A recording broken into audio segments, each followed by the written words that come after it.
मेरा साथ दे रहा है, प्रधान मेरा साथ नहीं दे रहा है, प्रशासन मेरा साथ नहीं दे रही है।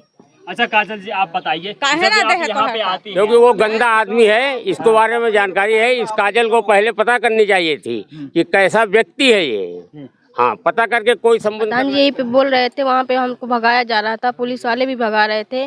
प्रधान जी बोले थे कि इसको यहाँ से भगा अब इसको क्या करना है, हमको क्या करना है, इसका सहयोग क्या करना है, वो हमसे जो हो सकेगा इसका सहयोग कर देंगे। बड़ी खबर जनपद जौनपुर से निकल करके जो आप सभी देशवासियों के सामने जाती वह है काजल प्रजापति की मोहब्बत।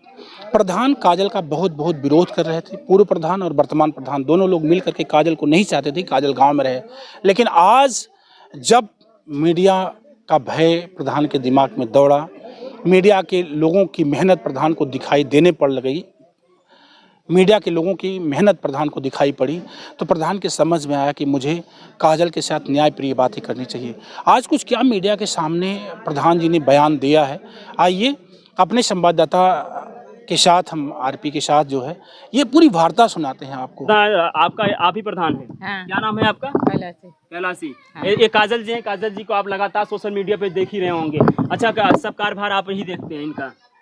राय करके बात करके काम होता है। बात आप ही करते हैं। अच्छा, सूचना कब पता चलती है कि रायबरेली की रहने वाली काजल आपके गाँव में रहने के लिए आ गई है? जी, ये सूचना कब मिली हमको? जी, ये जब आई है उसके दूसरे दिन सुबह में। दूसरे दिन सुबह? 2 दिन तक आपको कुछ नहीं पता था? नहीं, ये तो 2 दिन काम कौन करता है। जिस दिन आई है उस दिन उसके दूसरे दिन सुबह में आए हैं। अच्छा, सुबह आप आए हैं। यहाँ पे आते हैं तो क्या कुछ माहौल होता है? जिस प्रेमी के लिए आती हैं 2 बच्चों को लेके, क्या वह प्रेमी यहाँ पे था? नहीं था। नहीं। क्या उस शख्स को आप जानते थे पहले से? उस शख्स को पहले से जानते थे कि वो गड़बड़ आदमी है। गड़बड़ आदमी है? क्या कुछ नाम है उसका? मिथिलेश जी। अच्छा काजल जी, उस शख्स का क्या नाम है जिस शख्स को 2 बच्चों को लेकर आप उसके सहारे यहाँ पे आ गए? राकेश यादव बताते थे। राकेश यादव बताता था। और यहाँ आने के बाद क्या कुछ पता चला? मिथिलेश। हाँ। अच्छा, क्या कुछ आपकी शिकायतें हैं? अभी प्रधान जी से भी बातचीत करेंगे, पहले अपने आप शिकायत बताइए प्रधान जी के खिलाफ। प्रधान जी यही पे बोल रहे थे, वहाँ पे हमको भगाया जा रहा था, पुलिस वाले भी भगा रहे थे। प्रधान जी बोले थे कि इसको यहाँ से भगा दिया जाए, ये रायबरेली के लिए बस पकड़ा दिया जाए। वो मतलब जो अपनी वाइफ, उसकी वाइफ थी, वो पैसा दे कि जहाँ पे 20 रुपये किराया लगता था, ऑटो वालों को 200 रुपया दिया गया था। हमको धक्के मार के वो औरतिया ऑटो में बैठा दी थी। हमको कुछ नहीं समझ में आ रहा, हम कहाँ पे जा रहे हैं, क्या कर रहे हैं, क्या नहीं कर रहे हैं, कहीं कट जाएंगे, मर जाएंगे। तो उसका जिम्मेदार मिथिलेश होगा और उसकी वाइफ होगी, प्रधान होगा, पुलिस होगी। वो कौन सी महिला थी जो आपको धक्के मार के भगा रही थी? मिथिलेश की दूसरी वाली पत्नी थी, पहली वाली पत्नी थी? नहीं, उसकी मतलब पहले वाली जो पत्नी है उसके मैके की प्रधानी लेके आई थी, वो धक्का दे रही थी। क्या उस महिला के साथ अगर से ऐसा होता तब उसको पीड़ा पता चलती कि काजल 2 बच्चों की लेके अपने जो है रायबरेली से यहाँ पे आके अनजान शहर अनजान गाँव में रह रही है, कि आप दुख पीड़ा होती है? वो बोली थी अगर इस गांव में वो महिला आएगी, औरत आएगी तो मेरे को कॉल करना, मैं उस टाइम आके इसको उठवा के 20 से चिरवा देंगे, कटवा के मरवा के फेंकवा देंगे, वे लावारिस कर देंगे इसको। प्रधान जी बोले थे अगर वो आ रही है इस गांव में तो उसको मेरे को कॉल करना, मैं वहां से तुरंत आऊंगा। कौन से जो यहाँ पे प्रधान बैठे हुए ये लोग कह रहे थे कि जो उनके प्रधान बोल रहे थे, प्रधान बोल रहे थे, थाने में बोल रहे थे। बात है, बिना किसी साक्ष्य बिना किसी प्रूफ के हम इस गाँव कैसे रहने देते? हाँ, यदि हम इसके पास कोई प्रूफ होता। 2 दिन के बाद आपको पता चलता है, जब ये मामला थाने तक पहुंच जाता है, सारी हदें पार हो जाती है, जब 100 नंबर बुलाना पड़ जाता है, तो आप इनके विषय में क्या कुछ जानने का प्रयास करते हैं? फिर मैंने उसके इंस्पेक्टर के यहाँ मामला पेश हुआ, तो इंस्पेक्टर ने खुद फैसला किया कि जाओ अपना प्रूफ लेकर आओ, रायबरेली थाने में जो तुम्हारा सुलहनामा है वो लेकर आओ। जब लेकर आओगी तब कोई कार्रवाई हम करेंगे। अच्छा काजल जी, जब आप थाने में जाती हैं तो क्या कुछ आपके पास एप्लीकेशंस होते हैं, क्या कुछ डॉक्यूमेंट होता है? हमारे पास तो कुछ नहीं होता है, हम व्हाट्सएप पे मंगवाए थे, अपनी जेठान से भेजी थी, लेकिन अभी भी मंगवाएंगे तो अभी भी भेजेगी। क्या उस वक्त जब भेजी थी थाने में दिखाया था? क्या प्रधान को दिखाया था आपने? नहीं, तो हमारे पास वो टाइम नहीं भेजी रही। प्रधान से बात भी किए थे तो बोले कि अभी हम घर पे नहीं, घर पे जाके हम बात करवाएंगे। उसी टाइम इन लोगों से टाइम मांग रहे थे कि हमको आधा 1 घंटे का टाइम दीजिए, 1 दिन का टाइम दीजिए, मैं यहाँ पे रहूंगी, हर एक चीज करूंगी, तुम्हारा लोगों का इज्जत बचाऊंगी, इज्जत करूंगी। लेकिन ये प्रधान लोग बोल रहे थे कि आप यहाँ से भाग जाओ, भाग जाओ। आप इनसे बातचीत करने के लिए आई थी उस वक्त, क्योंकि आपके ही गांव में अगर कोई महिला आएगी तो सूचना तो प्रधान को मिलेगा ही कि गांव में कोई आया है। हाँ सूचना मिलल है। तो सूचना मिला था तो क्या कुछ सहयोग की थी कि क्या इनको विरोध में आई? अरे उनके लिया गए अपने घरे रखे है, खाना दे है, सोए है, फिर सवेरे कपड़ा दे है, नहाए नहीं है, फिर खाए नहीं। उनके कहे कि जा जौन हो अपने घरे जहाँ तू आए है जहाँ तुम्हें मिले के वहाँ जा। कब तक आप दूसरों के घर पे खाएंगे पिएंगे? हाँ। क्या मिथिलेश के विषय में आप कुछ जानती हैं? नहीं, आप पहले हम ना जानते रहे। हाँ हाँ, जब इन्हें बताए नहीं तब जान गया है, जानकारी मिलल है। अच्छा, तो क्या प्रधान जी जब ये मामला थाने पे पहुंच जाता है, थाने में इंस्पेक्टर साहब कह देते हैं कि आप प्रूफ लाइए, फिर हम आपको जो है कि आपके साथ न्याय कर पाएंगे। तो वहां से जब इनको बाहर निकाला जाता है तो आपके सामने आपकी गांव में रहने वाली उस महिला के साथ, गांव में जो रहने के लिए आई थी उस महिला के साथ कोई दूसरी गांव की महिला इस तरीके से जांचती करेगी, कितना उचित? महिला नहीं थी वो, जो औरत है इसकी पहले की मिथिलेश की औरत लिवा के आई थी, वो लिवा के आई थी। लेकिन फिर भी आपको एक बार सोचना चाहिए कि आप सुनिए पहले। मैंने मना किया था, सुनिए, मैंने मना किया था कि उसको इज्जत से जाने दीजिए, वो प्रूफ लेकर आएगी तो उसके बारे में विचार किया जाएगा। ये हमारे वकील साहब हैं अमृतलाल जी मौजूद हैं वहाँ पे। जब वो आधे घंटे समय मांग रही थी तो आधे घंटे का समय आपने दिलवाया क्यों नहीं? हमारे कहने का उस दिन गांव में 3 मार हुई थी, वो वहाँ पे 3 जगह मार हो गई थी थाने पे। कहीं काम प्रधान को नहीं है कि हाँ, कहीं काम हमारे नहीं हमारे पास नहीं काम। इंस्पेक्टर के पास इतना बवाल था उस दिन, इतना बवाल था कि हम 10 बजे रात तक वहाँ बैठे रह गए हैं कि कोई निर्णय हो जाए, हम लोग को सुना दे तो हम लोग जाएं। क्या वहाँ पे जब इंस्पेक्टर साहब कह देते हैं कि आप जाइए प्रूफ लेकर आइए फिर आगे बातचीत हो पाएगी, तो उसके बाद आप अलग चले जाते हैं, इनको वहीं पे छोड़ देते हैं कि आप अपने नहीं, ये चली गई, हम अपने काम से चले गए थे। अच्छा, आप वहाँ से निकल गए थे। तो काजल जी, जब इंस्पेक्टर साहब आपके सामने क्या कुछ शर्तें रखते हैं, क्या कुछ बातें रखते हैं? यही बोलते हैं कि अपना प्रूफ लेके आओ, अपना आईडी लेके आओ, कैसे क्या हुआ है। तो हम बोले सर हमको आधा 1 घंटे का टाइम दीजिए, अब इतना रात हो गई, हम कहाँ पे जाएं कहाँ पे नहीं जाए, 2 बच्चे हमारे पास, कुछ हो जाएगा तब क्या करेंगे। तो बोले उससे हमसे मतलब नहीं, कट जाओ मर जाओ। हम बोले यही चीज़ बोले कि अगर हम मर जाएंगे कट जाएंगे तो आप ही का जिम्मेदारी है, ये थाने के सामने हम कट मर जाएंगे, ट्रक के नीचे मर जाएंगे कट जाएंगे, हमें यहीं पे रहना है, यहीं पे मरना है, यहीं पे कटना है। ये किससे बात करते हैं ये चीजें? प्रधान, वो पुलिस से बोले थे, पुलिस वालों से हाँ। कहते हैं। वो जो उसकी औरत है, वो जो अपनी गांव की प्रधानी लेके आई थी, वो बोल रही थी ज्यादा बोल रही, यहाँ पे आओगी तुम चिरवा देंगे, मरवा देंगे, कटवा के फेंकवा देंगे, ये सब ऐसे बोल रही थी वहाँ पे। उसके बाद फिर आप जब गांव में आ जाती हैं तो क्या प्रधान जी आपको पता चलता है कि फिर इससे ये काजल जिसको रायबरेली भेजा गया कि आप जाइए डॉक्यूमेंट्स लेके आइए, प्रूफ लेके आइए, वो फिर से गाँव में रहने के लिए आ गई है? आ गई है गाँव में, तो रहेगी हमारे गाँव में। क्या पता चला आपको, कितने दिन बाद पता चला कि फिर से वापस आ गई? अभी मुझे ये नहीं, प्रूफ इन्होंने डॉक्यूमेंट मुझे नहीं दिखाया है, अभी भी नहीं दिखाया है। मैं आपके पास बात कर रहा हूँ, मुझे इन्होंने डॉक्यूमेंट नहीं दिखाया है, लेकिन आप लोग कह रहे हैं, मेरे गांव के लोग कह रहे हैं कि ये डॉक्यूमेंट लेकर आई है। अगर ये सही न होती अब तो इतनी हिम्मत करके यहाँ बैठी न रहती। अब हम इसको मान रहे हैं।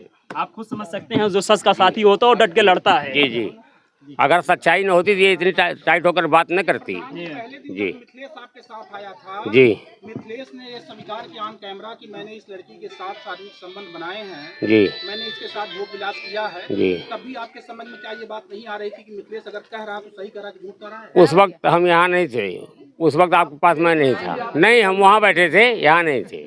क्या अच्छा प्रधान जी, क्या आप लगातार सुनिए जी, मिथिलेश के बारे में कल जब ये सवाल किया जा रहा था मिथिलेश से, जी, मिथिलेश आपने क्या काजल के साथ शारीरिक संबंध बनाए हैं? जी, उसने कहा जी मैंने एक बार बनाया है, सिर्फ एक बार बनाया है। जी, जी, अगर एक बार किसी महिला के साथ गांव का रहने वाला कोई सदस्य शारीरिक संबंध बना करके और गांव में खुली खबर की तरह से फैलाने जी, लगता है, जी, तो प्रधान जी बोलेंगे कि उस महिला को हम नहीं जानते हैं, उस पुरुष के आधार पर उस महिला को जानने की जिम्मेदारी प्रधान की बनती है। जी, जी, जी, बनती है। जी, जी।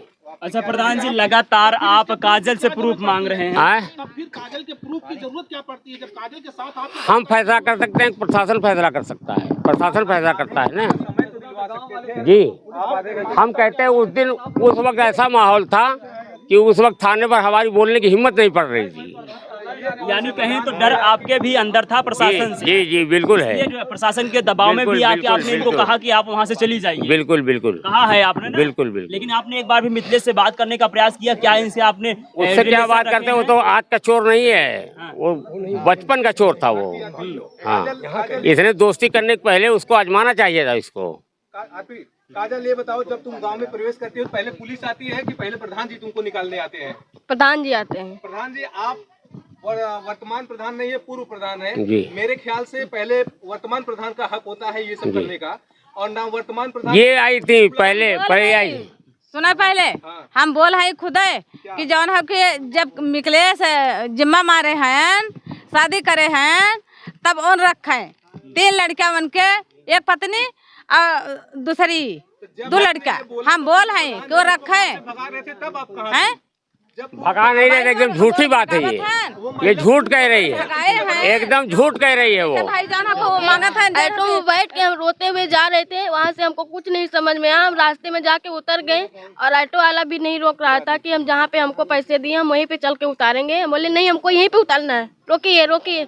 उसको बोले तो रोका है, फिर वहीं पे उतर के वहीं से एक दुकान थी, वही दुकान के भीतर बैठ के रोते रोते रात गुजार दिए। फिर वहाँ से हम धीरे धीरे चलते फिर इधर ही आ गए। वो पुल एक वहाँ पे पुल एक बना हुआ है नदी का, वहीं पे बैठे बैठे पानी बरस रहा था, वहीं पे बैठे थे, भीग रहे थे, बच्चे भी भीग रहे थे, भूखे प्यासे वहीं पे मर रहे थे।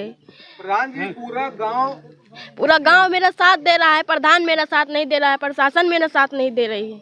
अच्छा काजल जी आप बताइए, काहे जब ना आप देहे यहाँ तो पे है? आती हैं तब आपके मांग में सिंदूर नहीं रहता है, अब आप अपने मांग में सिंदूर पहन लिया और कह रही थी पहले कि मैंने उनसे मिथिलेश से शादी, मिथिलेश ने मुझे मांग में सिंदूर पहनाया है। पहले इससे हमारी बात कराइए, इससे पूछे कल मैं दीवान यहाँ लेकर आया हूँ। कल दीवान आप लाए हैं या थाने से भेजा गया था? एसपी ऑफिस से फोन आया था, कल कब आया था? कल दीवान के साथ हम आए हैं। नहीं, तो इसकी दीवान आपने बुलाया था कि थाने से भेजा गया था? थाने से आए, दीवान जी हमारे पास आए, हमको लिवा के आए हैं। प्राथमिकता है कि अगर से गांव में कोई भी एंट्री करेगा हाँ, तो प्रधान से हम बातचीत आएंगे, करेगा। तो हम भी आए हैं, ये भी आई है। कार्यालय से क्या कुछ प्रशासन ने आपको आदेश दिया, क्या लिवा कुछ के आएंगे नहीं? बातचीत? क्या अभी हमको कोई आदेश नहीं मिला है? प्रशासन ने क्या कुछ कहा था दीवान को, अब आपसे क्या कुछ बातचीत हुई है जिसके कारण अब जो है कि यहाँ पे काजल जी रह रही है? उन्होंने कहा आया, इनका बयान लिया, इनका वक्तव्य लिया है, वक्तव्य लेने के बाद इनका फोटो लिया है, फोटो लेने के बाद वो चले गए हैं। उन्होंने कुछ कहा नहीं। उन्होंने कुछ नहीं कहा? नहीं। यहाँ पे जब पुलिस आती है कल के डेट में 15 अगस्त को क्या कुछ कहती है आपसे? वो हमसे पूछे कि तुमको रहना है, हम बोले हमको यहीं पे रहना है, यहीं पे कटना है, मरना है, हर एक चीज यहीं पे करना है। तुम बोले कि तुमको रहना है तो हमारी गलती कोई नहीं, तुमको रहना तो तुम रहो, कोई दिक्कत नहीं है मुझे। प्रशासन ने हाथ उठा लिया, कहने का तात्पर्य रहा ना। जी जी जी। अच्छा, यानी वही प्रशासन इनकी खिलाफत करती है, वही प्रधान भी इनकी खिलाफत करते हैं। जब ये अपने जिद पे आ जाती हैं, जब सच्चाई की लड़ाई लड़ना शुरू कर देते हैं तो वही प्रशासन भी कहती है कि आप रहिए, वही प्रधान भी आके साथ में कह रहे हैं कि आप यहाँ पे रहिए। जी जी जी। अब क्या वो कुछ कहना ही पड़ेगा। देखिए जो सत्य होता है, 1 मिनट रुका रहा, जब सच्चाई होती है, किसी आदमी के अंदर जब सच्चाई होती है तो वो जिद पर अड़ ही जाते हैं। क्या आपको लगता है कि काजल सच्चाई की लड़ाई लड़ रही है कि झूठ की लड़ाई लड़ रही अब तो है? लग रहा है सच्चाई की लड़ाई लड़ रही है। अब लग रहा है। हाँ। ये कब महसूस हुआ आपको? जी हमको हाँ। ये महसूस हुआ जब ये आकर 3 दिन रह रही है, हाँ। तो सच्चाई नहीं है तो रह थोड़ी पाती प्रधान जी है। तमाम गांव ने वो फोटो देखा जो मिथिलेश के साथ काजल के साथ था। जी वो फोटोज कब आप अब देखते फोटो हैं? गांव तो देख लिया, क्या आप नहीं देख पाते? मैं ये फोटो नहीं देखता। देखिए अभी भी नहीं देखा हूँ, नहीं देखूंगा। क्योंकि वो गंदा आदमी है, इसके बारे में जानकारी है। इस काजल को पहले पता करनी चाहिए थी कि कैसा व्यक्ति है ये। हाँ, पता करके कोई संबंध करना चाहिए था इसको। वो तो यहाँ पे देखने के लिए आई नहीं थी, जो चीजें नहीं, उससे पहले आई थी। 1 साल पहले आई रही ना, 1 हफ्ता रही नहीं यहाँ। किसी की शादी विवाह कहीं होती है, वो लाख फूक के कदम रखता है, लेकिन बाद में उसको धोखा जी, मिल जाता जी, है। जी। तो ये तो मोहब्बत हुई थी, ये तो कभी जी। भी किसी से हो जाती तो कहाँ से पता करती, जी। कहाँ से हो जाती? अब इसको क्या करना है, हमको क्या करना है, इसका सहयोग क्या करना है, वो हमसे जो हो सकेगा इसका सहयोग कर देंगे। प्रतिनिधि साहब आ गए सिस्टम पे, सही बात कर रहे हैं। हाँ। अच्छा प्रधान जी अभी बताइए, अभी तो ना तो इनका कोई यहाँ पे नाम है, जी ना तो कोई इनकी पहचान है हाँ कि काजल यहाँ की रहने वाली हैं। मिथिलेश के जरिए इनको जाना गया, जी। तो क्या कुछ प्रधान जी इनकी मदद करेंगे? कौन? अभी देखिए नियम जो बनेगा, प्रशासन के सामने ये मामला रखा जाएगा। क्या नियम से पहले मानवता आता है? मानवता से जैसे गेहूं चावल हुआ, हमने अभी थोड़ी देर पहले ही इनसे कहा है कि भिजवा देंगे। वो भी था जो आपने भगा दिया था जब ये पहुंची थी, तभी भी तो होता है जब आदमी अनजान होता है, कोई वो हो गया तो भगाएगा। जान जाए तो अच्छा, रखी। आप बताइए, आपके सामने एक महिला आके इनको धमकी देती है, इनको मारती है। हाँ। आप समझ सकती हैं कि एक महिला इतनी, सुनिए पहले हमारी बात, जबान ना हुई है। सुनिए पहले हमारी बात, उतनी दूर से महिला 2 बच्चों को लेके आई है। आप भी महिला हैं, क्या महिला का आप दर्द नहीं समझिए? बिना दर्द का रखे रही नहीं। हाँ। जब इनके साथ पुलिस बर्ताव कर रही थी, जब यहाँ के लोग प्रधान जी कह रहे थे कि यहाँ से चली जाओ, तब आप क्या कह रही थी? तो हम वहाँ ना रही। आपने कहा था कि आपके जो कारभार देखते ये कहा था। वहाँ में ना रही, थाने में ना रही हम। देखिए सुनिए, बिना सोचे समझे बिना किसी के दुनिया में क्या क्या खुराफात हो रहा है, रोज हम पेपर पढ़ते हैं, रोज न्यूज़ सुनते हैं। तो आई लोग तब बिना न्यूज़ बिना सब कुछ समझे बूझे कोई नहीं रहने देता। क्या अब आप इनको रखेंगी, यहाँ पे रहने देंगी? हाँ रही हैं। रहने देंगी। हाँ। मिथिलेश से इनकी कब शादी होने वाली, कब एक दोनों लोग साथ में रहेंगे? कुछ अब जब वो आएगा तब न बात होगी। क्या अभी बातचीत करने का प्रयास किया, उनसे टच में होने का प्रयास किया? कहाँ पे है मिथिलेश? उनको हम ढूंढने थोड़ी जाएंगे, कहाँ ढूंढेंगे? वो आज से बचपन से जरूर भागा रहता है। घर वो कब रहता है? घर वो रहता है, एप्लीकेशन कैसे दे दें? जब ये तो थाने जाती हैं, पीड़ित से सबूत मांगा जाता है कि आपके साथ उन्होंने शारीरिक संबंध बनाया है कि नहीं। अब तो लेकर आई है ना वो, अब तो कह रही है सबूत इनके पास है। अब तो हम खड़े होकर कहेंगे कि अगर सबूत इसकी क्या जरूरत है? ये तो इतनी अगर सही नहीं होती इतने दिन क्यों रहती, कैसे रहती? अच्छा काजल जी, प्रधान जी से क्या कुछ शिकायत है, क्या कुछ बातें हैं? हमको यहीं पे रहना है, प्रधान जी से यही कहना है कि हमको यहाँ पे रहने दीजिए। अगर इसमें नहीं रहना है, मुझे ये घर में नहीं रहने दे रहे हैं, तो हम मड़ई बनवा के रखें। गांव के लोग क्या कुछ कह रहे गांव के लोग बहुत साथ दे रहे हैं, बहुत मड़ई वड़ई छवाने के लिए बोल रहे हैं कि पूरा सहयोग दे रहे हैं गांव के अब लोग। प्रधान जी से क्या कुछ उम्मीद लगा के बैठी हैं, क्या कुछ मदद करें? क्योंकि अभी तक तो आपको अनजान समझते थे। ये दायित्व होता है कि जब गांव का मुखिया होता है कि अनजान कोई भी हो उसको गांव में नहीं रहने दिया जा सकता है, क्योंकि वो अगर से अनजान होगा, क्या हुआ, कोई गलत इंसान होगा, कोई घटना कर सकता है। तो अभी एक तरीके से अनजान थी, आप क्या उम्मीद लगाती हैं कि प्रधान जी आपकी मदद करें? प्रधान जी हमारा मदद करेंगे तो अच्छा है। किस तरीके से मदद चाहती हैं आप? यही तरीके से सब खाने पीने के लिए हर एक चीज़ दे, मेरा देखभाल करे। अगर जो मेरे साथ कुछ हो रहा है, अगर उसकी वाइफ वो मिथिलेश हमारे साथ कोई घटना कर रहा है, प्रधान उसका जिम्मेदार बनेगा, और ये मिथिलेश की वाइफ उसका जिम्मेदार बनेगी। जी प्रधान जी, इन्होंने जो बातें रखी है, क्या आप उसको पूरा कर पाएंगे? इनकी जो है देख रेख हम रह कर नहीं कर पाएंगे यहाँ पे, एक चीज़। दूसरी चीज़ ये है, इनके पास अगर गेहूं चावल कुछ घटता है तो एक इंसानियत के तौर पर हम इनकी मदद कर देंगे। दूसरी बात ये, मिथिलेश और मिथिलेश की औरत अगर इनके साथ कुछ करना चाहे तो हम उसके लिए टाइट हो जाएंगे। अगर से यहाँ पे आ जाते हैं वो लोग, तो क्या आप शादियाँ खड़े होकर करवाएंगे उन लोग? बिल्कुल करवा देंगे। क्या इसके बीच में मिथिलेश से आपसे बातचीत हुई? क्या उन्होंने कुछ बातें रखी? नहीं, वो तो साथ काजल आपसे मिथिलेश से बातचीत हुई? कल हुई थी और परसों भी हुई थी, तो गाली दे रहा था कि पूरी जनता को लेके आओ थाने पे, मैं वहाँ पे शादी करूँगा, वहाँ से तुमको लेके रवाना हो जाऊँगा, कहीं पे रहूँगा, तुमको साथ में रखूँगा। बोले नहीं जाना है मुझे यहाँ से, जो करना है यहाँ पे आइए, यहाँ पे करिए, सबके सामने में करिए, और कहीं पे मुझे नहीं जाना है। बोला नहीं, हमको गाँव में आना ही नहीं है। प्रधान जी, क्या कुछ अगर से मिथिलेश इस वीडियो को देख रहे हो, क्योंकि उनकी भी निगाहें लगातार खबरों पे टिकी हैं कि क्या कुछ मूवमेंट हो रहा है, तो क्या कुछ कहेंगे उनसे? अगर वो जहाँ हो चले आवे, पंचायत करके उनकी पहली बीवी को लेकर आवे, तभी क्लियर होगा। वो लेकर आवे और यहीं पे उनको दोनों बीवियों को बैठाकर फैसला कर दिया जाएगा। इसका भी हक बनता है, जितना उसका बनता है उतना उसका बनता है। जबकि हमारे देश की ये नियम है हिंदू समाज का कि एक ही बीवी रखी जाए, लेकिन उसने ऐसा कर्म किया है, ऐसी गलतियां की है कि मजबूरी बस हम लोग को फैसला करना ही पड़ेगा। मानवता के हिसाब से अगर से जेल जाते हैं तब भी इनकी जिंदगी बर्बाद है जी। अगर से वो रहते हैं तो इनकी जिंदगी सवर सकती है, अगर से सही ढंग से निर्णय ले लिया गया जी। इसका निर्णय थाने से भी बुलवा करके हम लोग गांव के लोग बैठ करके इसी जगह कर दिया जाए, वो जहां भी हो आमे गांव में। अच्छा, जाते जाते प्रधान जी, उनके परिवार का, मिथिलेश के परिवार का क्या कुछ व्यवहार रहा गांव के प्रति, आप लोगों के प्रति? वो सब गंदे व्यक्ति हैं। उसके पिता भी उसी पद के थे, उसी पद का ये भी है। ये हमारे पूरे गांव के बच्चे से पूछ लिया। क्या इसके पहले भी कई ऐसे मामले उनके साथ आपके सामने आए हों कि प्रधान जी थोड़ा सा मदद कीजिए हमारी? नहीं, ऐसी कोई मामला नहीं है। क्या कुछ हो रहा है बापू? नहीं, हमारे चल रहे हैं। देखिए, प्रधान जी है, प्रधान जी के ऊपर तमाम आरोप लगे। काजल जी ने भी सवाल किया, प्रधान जी ने भी सवाल किया, दोनों ने बेबाकी से अपने जवाब दिए, अपने सवाल का जवाब लिया। अब देखना ये बाकी होगा मिथिलेश कब आता है और क्या कुछ पंचायतें यहाँ पे होंगी, क्या ये मामला फिर से एक बार थाने पे पहुंचेगा, और ये जो रायबरेली की रहने वाली काजल है, क्या इनको न्याय मिल पाएगा? अब तो ये तो देखना बाकी होगा कि ऐसे बिना पति के काजल प्रजापति यहाँ कब तक रहेंगी।